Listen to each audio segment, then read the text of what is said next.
Welcome to Downshift, my name is Matt, and this is the BMW i7. It's BMW's first full-size, full-luxury, fully electric sedan, and it is wildly impressive. But nothing is perfect, so today, thanks to our friends at International BMW, we're hitting the highlights, the best and the rest, starting with the rest. First thing we're going to talk about is price. Now, if you're just looking on paper, this BMW i7 starts at about $120,000, whereas the Mercedes EQS starts at about $104,000. So this is more expensive on paper if you're just looking for the cheapest way to get into the full-size luxury electric sedan. However, that cheaper EQS 450 isn't a competitor on power, and it doesn't even offer dual motor all-wheel drive at that price. For the true competitor from Mercedes-Benz, you're looking at the EQS 580, which starts at $126,000, so another $7,000 more than the i7. Plus the i7's a better car, so better car, less money, it's an easy choice here.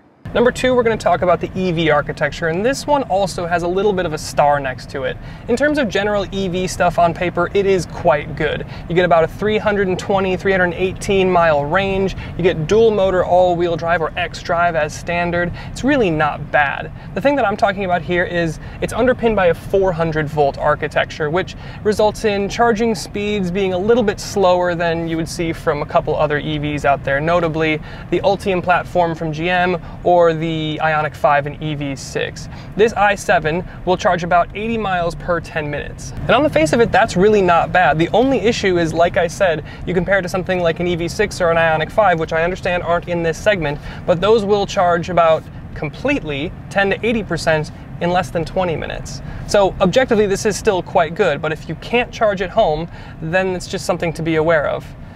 But I would guess that everyone that has enough money for an i7 has access to a charger wherever they lay their head. Close that up. And number three, we're going to talk little nitpicks. Now, in the interest of being thorough, there are a couple things here and there that aren't exactly perfect. For one, the doors don't always work. They do always open and close, but they might bump you depending on where you're standing, but you kind of have to be standing in a weird spot for that to happen. They work 90+% of the time as designed. And there's no digital rear view mirror, which is a little bit of an issue when you have the rear television screen down. And number three, it's not the handsomest belle at the ball, but at least it's better looking than that egg EQS from Mercedes. But that's really it. It's a little bit slower to charge than some rivals, and there's a couple little nitpicks here and there, as there are with any car. But there is a huge amount of really cool stuff going on here, so let's talk about that. And number one, we have to talk about the drive. This is exactly what I'm wanting from the future of luxury cars. The EV thing here just puts it on the level. There isn't a sharp edge anywhere to be found in here. The power is plentiful and potent. You've got 535 horsepower, 550 pound-feet of torque, 0 to 60 in under 5 seconds. The ride here, of course, is air suspension, and the suppleness and just absolute refinement and waft that you get here rivals the Rolls-Royce Ghost that we were in a couple weeks ago. The quietness and refinement here is also on par with Rolls-Royce. You can get a rear steer module to make it a little bit more darty and more maneuverable if you want some M sportiness in there. I'll also use the same word to describe this as the Rolls-Royce Ghost, and that word was effortless. And I think that comparison tells you everything you need to know about what it's like behind the wheel of this full-size luxury EV sedan. I'm very, very impressed. Number one is obviously the TV. We have to talk about it here. This is one of the most game-changing features I've seen in probably the last 5 years from the auto industry. And the craziest thing is, this thing is like $5,000 as an option. That's really cheap considering what you're getting here. Now sure, that's a lot of money objectively, but when you think about how people are spending that kind of money on a couple carbon fiber accents in 2 places on the exterior of their Audi, it suddenly seems like a steal. The TV here is a 31-incher packing 8K resolution, which is just insane.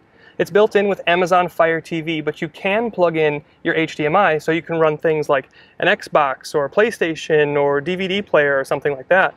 Once you're all loaded up and connected, use the screen integrated into the doors to select theater mode, and watch as all the shades go up and you can enjoy your content like a true theater experience. Honestly, this thing is so cool, it is absolutely worth the money. And number three, we have to talk about the doors. I know we just mentioned these, but these are the coolest things ever. Voila. And on the inside, they're cladded with modern art for speaker covers. The speakers underneath light up in different colors, and you have command screens integrated into the door handles to control everything from your climate, seat position, heating, cooling, massage, the music, and the TV that drops down. And then there's the way to open the door. You have 3 different ways to open it. The first is the fully automatic way, and there's a button at the top of the door. And then, down by the door handle where you would grab it, you have a gloss black button, which is the normal electronic release to open it without the motors assisting. And then there's the mechanical failsafe hidden underneath the speaker cover in case you ever run out of battery. And that's just the inside. The outside of the doors are interesting too. You've got a normal handle for normal operation, but you also have a button and sensor integrated into the door handle for the automatic opening. And the automatic opening uses the sensors in that handle and the rocker panels below to keep from bumping you or anything parked next to you. Honestly, I like these doors and how they're integrated more than the Rolls-Royce Ghost that we drove the other week. And number 4, we have to talk cameras. Now, obviously, you have excellent 360 cameras as you'd expect from BMW, but this i7 takes it even a step further. First, you have the front camera operating with your AR navigation to show you exactly where to turn within your gauge cluster. Then, there's the cabin camera, which isn't used to monitor babies, but to take selfies of you and your friends. It even has a smile trigger. Insane. Plus, you can access the interior camera in your BMW app to see if anyone is breaking in, and you can record them as well. Plus, you have cameras all around the body that function as drive recorders, so if you're ever in an accident, you have proof that it wasn't your fault. And number 5 is the crystal. Now, we've seen crystal used in some BMW interiors over the last year, but nowhere in BMW's lineup is there more crystal in a car than in the i7 here. There's crystal for your start-stop button, your volume scroll wheel, your gear selector tab, your iDrive wheel, and your seat controls on your door. And there's illuminated crystal in a crushed glass effect, rimming the entire front of the dash and into your doors. And this dash crystal, like I said, lights up, does a bunch of different dances for your ambient light, and you have different buttons in here. It's pretty cool. And number 6, we'll step into the back, because we have to talk about the general luxuries here. Not only is the build solid and the materials exquisite and the design stunning, but it's all integrated really well with all the luxury features you'd expect. Heated and cooled seats everywhere, up front, in back. Massage seats everywhere, up front and in back. The rear right passenger gets the reclining lounge seat so you can fully stretch out. And if that's not enough, you've even got pillows for headrests back here so you can legitimately take a nap.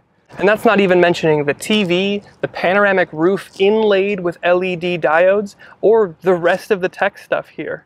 I mean, if this isn't luxury, I don't know what is. And last point, I just want to talk about some miscellaneous drive stuff. I know we talked about the driving experience as a whole already, but there's a couple other things going on here that are worth mentioning. First are the drive modes. You have normal ones like Comfort, Eco, Sport, and Personal, and whatever, but you also have some weird ones like Expressive, Relax, Theater, and my favorite, Digital Art. But wait, there's even more. We have to talk about the Driver Assist Suite here, because it is incredible. It's essentially good for completely hands-free driving up to 85 miles an hour on the highway. And again, we say that with the caveat, always pay attention, always be ready to take control of the car, but this is a very, very good system. And finally, you have a single paddle on your steering wheel. It doesn't control regen like you might think. It is a boost paddle, which gives you an insane amount of power, gives you extra power for 10 seconds, but the 10 seconds thing is also kind of a lie because you can just keep pressing it and just keep having access to all that power. It's just kind of fun. If you want to stay in comfort mode and get the best of the suspension and the relaxed nature of the car and the quiet cabin and everything, but then you just want to absolutely hit it away from a stoplight, your boost paddle is here on the left-hand side of your steering wheel. Again, I'm just kind of blown away by this thing. So that's the best and the rest of the BMW i7. I have to say, honestly, I am blown away by how cool this thing is. It is wildly advanced from a technology perspective. It is insanely comfortable from a luxury and ride perspective, and it feels unique, and it's all blended together in a way that makes sense and you can use on a day-to-day basis. It's really been thought through, and I'm really, really impressed. Well done, BMW, and thank you again to our friends at International BMW for letting us have a go in their i7. Oh, and don't forget to check out our full feature tour video where we go in depth on every little thing going on here with this BMW i7. That'll be on the channel as of yesterday.